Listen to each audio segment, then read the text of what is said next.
What's up, everybody? Kip Ione here, founder, Teams of Men. Welcome back to our YouTube channel. As always, like, follow, subscribe here. And we're in our 6th episode of We Read It So You Can Act On It, where we deep dive the latest long-form research, positional papers, studies, articles. We read it and get the Teams of Men coaching takeaways that we think you need to activate and are more than capable of activating with your young men in your team rooms, no matter the sport, middle school through college level. Reminder, as coaches, mentors, leaders, in the lives of the young men in your team rooms, we think you're uniquely positioned to influence their development, not just in sport, but obviously in life. Today, we're diving into some powerful insights we think can help you on that journey and that pathway from a pivotal report titled Sexual Violence Prevention with Men and Boys as a Social Justice Issue by Michael Flood, found in the book Engaging Boys and Men in Sexual Assault Prevention, Theory, Research, and Practice. It's an uncomfortable truth that men and boys often play significant roles in perpetuating violence. However, it's also true that they are vital to preventing violence going forward. The way we talk about and handle issues of consent, respect, and violence within our team rooms can shape not just the culture of the sport, but the broader community at your school, in the towns your high schools, your middle schools, or your colleges exist in, within the ecosystem of you and your players' lives. Today, we're going to explore how engaging young men in discussions about healthy masculinity, understanding power dynamics, and respecting all individuals can lead to a positive shift in attitudes and behaviors. We'll also look at how embracing an intersectional approach helps us meet each athlete in our spaces, because we know the uniqueness of each kid that comes into our programs. We can meet them where they are, considering their diverse backgrounds and experiences. This isn't just about preventing harm. It's about fostering an environment where every player can thrive. So let's dive in to the latest. We read it so you can act on it from Teams of Men. All right, Coach, let's start here. First and most importantly, and we'll cut away here to the graphic from one of our takeaways for you to use with your players.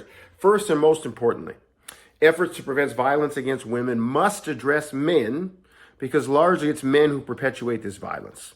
So as a coach, emphasizing responsibility and accountability among your players is a must if you're going to create a culture where they understand the different roles they play.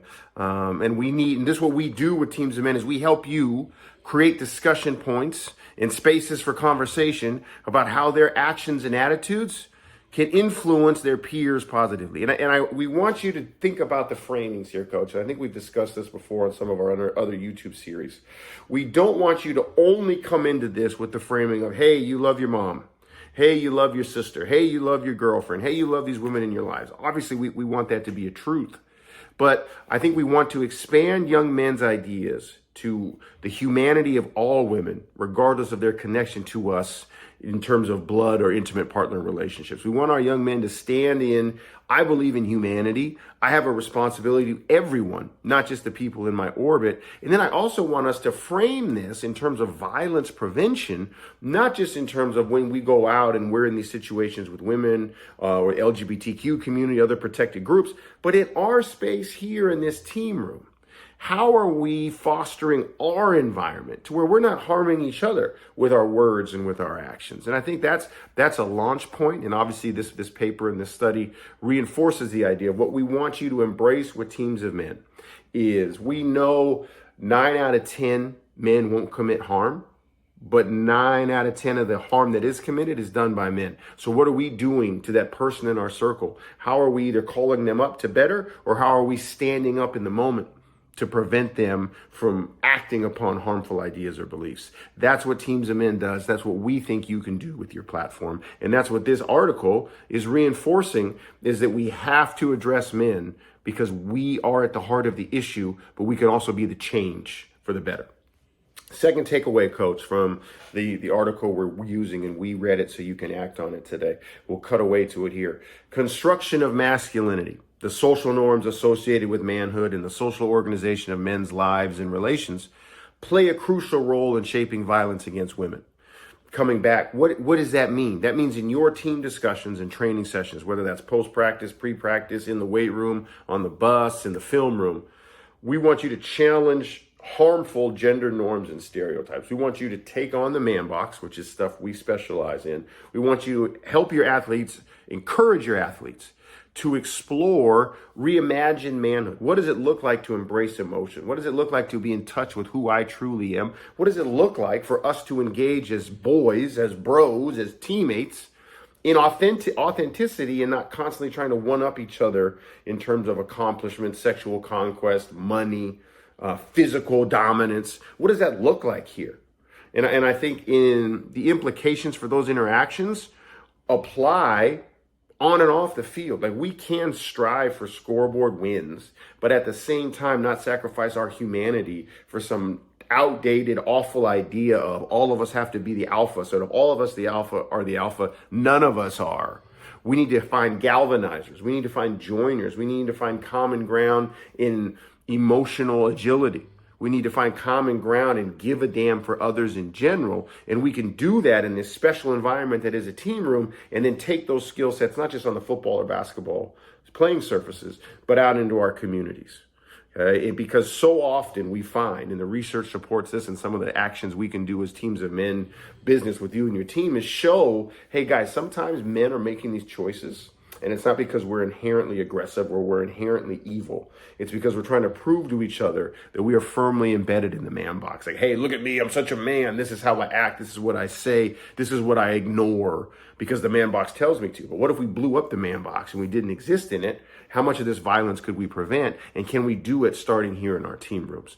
That's the core principle of Teams of Men. And it's supported by this article we're using here today for you to engage in these sessions with your players about.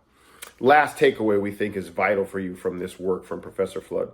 An intersectional approach to men and gender demands attention not only to men and boys' privilege, but to their disadvantage, and to the hierarchies and inequalities among men and boys themselves. Now, I want you to think about your team room, coach.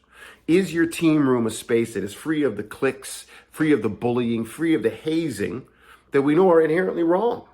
Is your team room a space where each young man can show up, whether they're a middle school 7th grader all the way through a college senior, as themselves authentically, and they are welcomed and championed by their teammates? So I think that's our work that we want you, and this study supports. You have to foster an inclusive team culture where differences are acknowledged and respected before you think your young men can take some of these prevention strategies out into the school hallways, out onto campus, out into their communities. If they can't deploy some of these and recognize the hierarchies and inequalities they've created in your locker room, there's no way you can expect them to do it in the real world. So that's on you and partnering with us to reflect on the unique identities and experiences within your team and find ways and create expectations, create standards that in our space here, we see everyone for who they are and we embrace it. We don't ignore diversity. We embrace diversity. We want you to be you, no matter how different that is from me. Together, that makes us a richer we, not only on the field, on the court, but as people. And if we're able to do that and get those reps with people we trust and love in our team space, we're more likely to be able to do that and get reps in it out in the communities that we want them to all go be stand-up citizens in. Thank you once again for taking part in one of our longer form videos. We read it so you can act on it. And thank you for joining us in this discussion today. If you're a coach, educator, influencer, a parent of young men, your role is crucial. You're uniquely positioned to challenge harmful norms and promote positive behaviors that respect and honor everyone's dignity. Let's commit to being part of the change that fosters safety and respect across all levels of society. Don't forget, act to like, subscribe, and follow our YouTube channel here because we put this content out every week. We put our Humanity Report episodes out. We put our Journey and Reflection series out. And we put our We Read It So You Can Act On It series out because we want to help you as coaches of male athletes. We want to give you insights and toolkits that can help you contribute to stopping violence and building healthier communities, one locker room at a time. Together we can do this. Teams of Men.